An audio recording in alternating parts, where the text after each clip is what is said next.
With all this stuff that's been popping up lately, maybe it's the end of Ozempic, maybe it's the end of this trend. Maybe we need to look at the actual drawbacks, but rather than just pointing fingers at the drawbacks, I want to understand these drawbacks. Really understand what people are looking at, why this is coming out into the open so much, but more importantly, how we can potentially overcome it. Because I really do see both sides of this. As someone that was very overweight and obese before, I understand the struggle, but I also have a lot of close friends and family that have actually had a lot of success using a GLP-1 receptor agonist and have maintained success even when they come off of it. So I feel like sometimes there's a lot of noise. So I want to address these drawbacks very legitimately, and we need to see if this really is the end. But we can also talk about how to overcome them. So the first one is the obvious one. The weight loss comes without effort. This is the biggest drawback. It's also the biggest reason people do it. It comes without effort. I mean, you're using something that's essentially making your appetite go away. So you're not establishing any new lifestyle habits. Now, one could say, well, that's an easy fix, just establish the lifestyle habits. The big problem that comes with that is you're so tired because your calories are low, the last thing you want to do is start a new lifestyle habit. Okay, so without effort, you don't establish something new. So then when you come off of it, there's nothing to fall back on. You just go right back to your old habits. So how do you overcome this? You don't overcome it by necessarily having so much of a solid plan while you're on the compound. You overcome it by having a solid plan for when you come off, because you're going to have more energy and vitality when you come off. So what I typically recommend to people is when you're coming off, it really makes a lot of sense to actually just eliminate carbohydrates.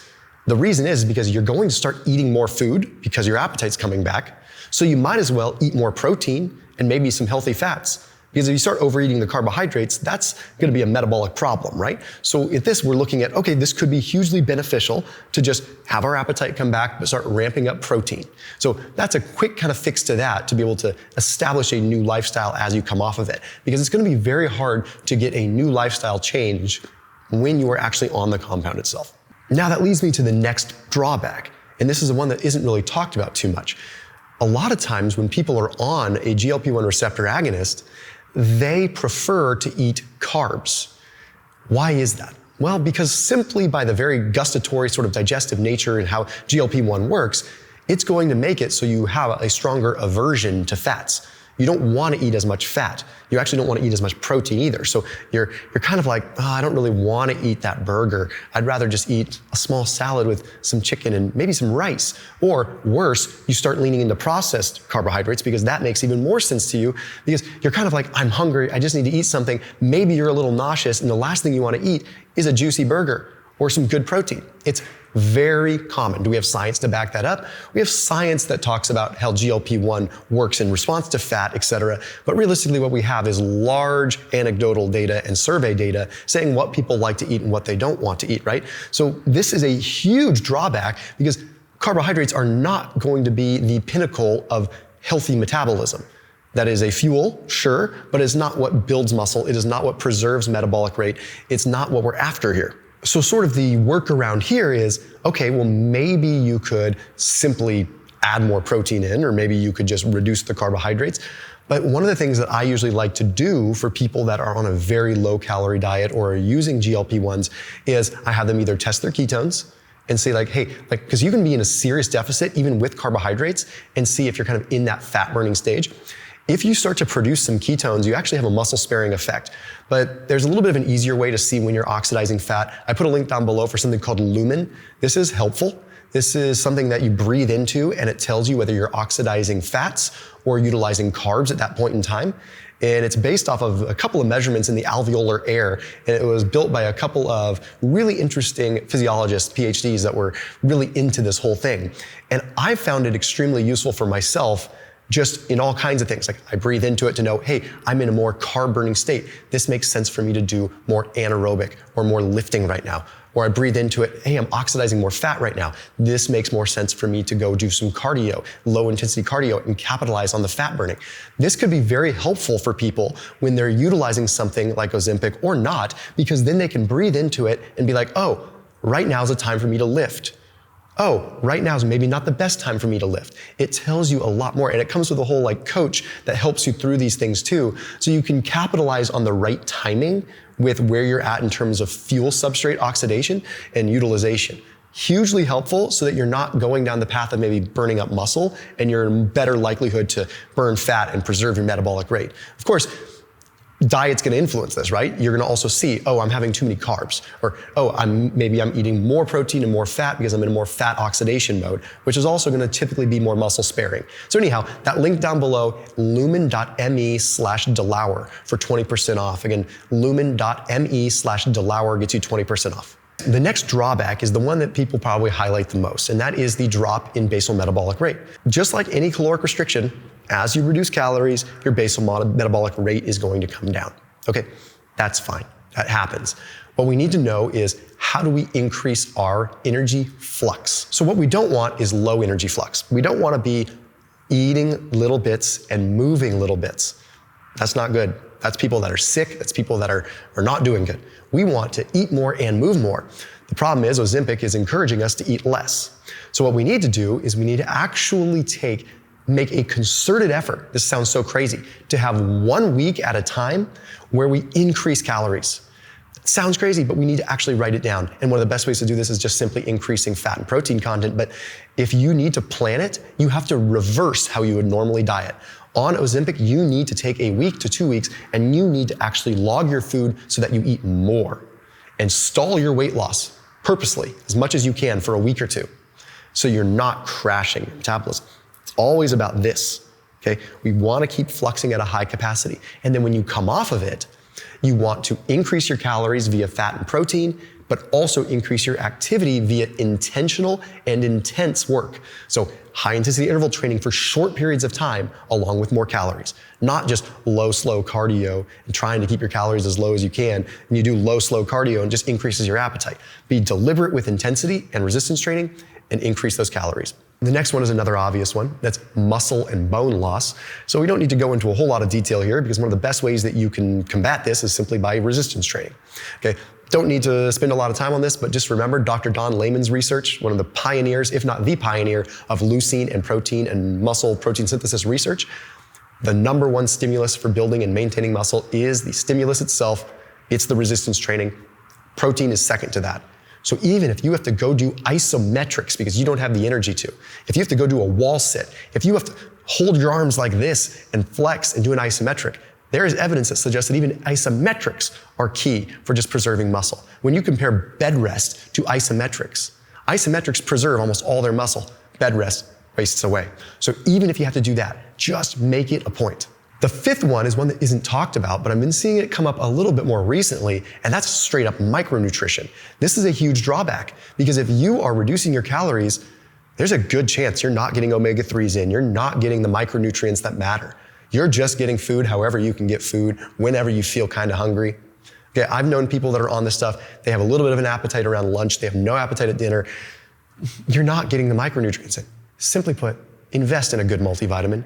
Invest in one that has good compounds in it. I recommend ones that are like an organ blend. Bomar Nutrition has a good one. There's a couple other ones that are out there, one called MitoCore, which is really good, no affiliation, just recommending a good multivitamin. The sixth one that people don't really talk about is a flat out lack of training intensity, a lack of drive. We forget this. Our basal metabolic rate has gone down. We don't have the intensity. So what is one of the key components to actually preserving and building muscle and losing fat?